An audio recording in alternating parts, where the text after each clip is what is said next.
Now, Joe Biden's exit from Afghanistan couldn't get more disastrous or more traumatic. The admission this weekend that a drone strike in Kabul killed 10 innocent people, 7 of them children. Here was General William Taylor and General Mark Milley just several weeks ago announcing that a drone strike had killed ISIS-K operatives.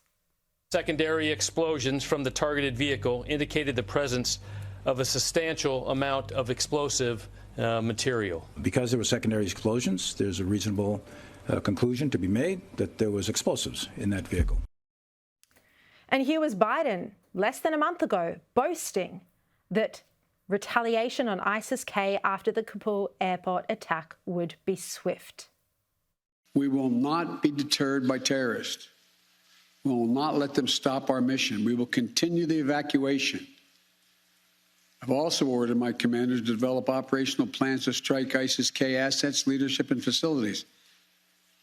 We will respond with force and precision at our time, at the place we choose, in the moment of our choosing. But this was no terrorist that they struck in those drone attacks. This was an aid worker who, according to reports in the New York Times and the Washington Post, had been helping Americans. And US intelligence had been tracking the wrong person. They'd been tracking the aid worker's car for 8 hours as he went about his business. The intelligence analysts who were looking at that footage from a surveillance drone believed he'd been loading explosives into the boot of his car. This just wasn't true. It was water, not explosives.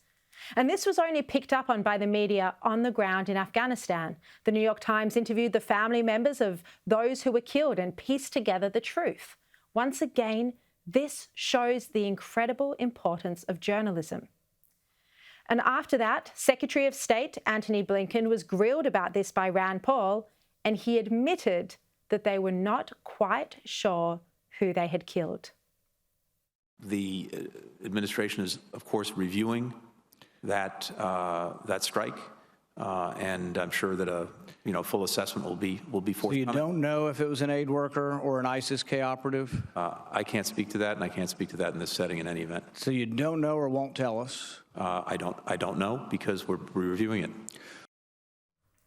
It's beyond despicable. And then on Saturday, the admission and the apology. We now assess that it is unlikely that the vehicle and those who died were associated with ISIS-K or were a direct threat to U.S. forces. I offer my profound condolences to the family and friends of those who were killed. This strike was taken in the earnest belief that it would prevent an imminent threat to our forces and the evacuees at the airport. But it was a mistake. The families who lost children, their own children, say this apology isn't enough. Amal Ahmadi's 3-year-old daughter was killed when the drone struck his brother's car, and he told Al Jazeera, "I lost 10 members of my family. I want justice from the USA and other organizations." He said, "We are innocent people. We didn't do any mistake." Looking at this, looking at these 7 children who died, this is just devastating. First, the catastrophic failed exit from Afghanistan, the desperation to withdraw before September 11 purely for Biden's domestic political purposes, even though it wasn't safe to do so. And that's why the Trump administration hadn't pulled out, why Pompeo still had 4,500 troops on the ground. Then Biden pulled out before the military had even removed the weapons, before making sure civilians were safe.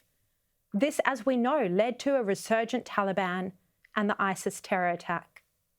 And then the reality after all of this is that Biden was so desperate to appear strong, so desperate to get Americans back on side, that he hastily launched a strike against so-called terrorists.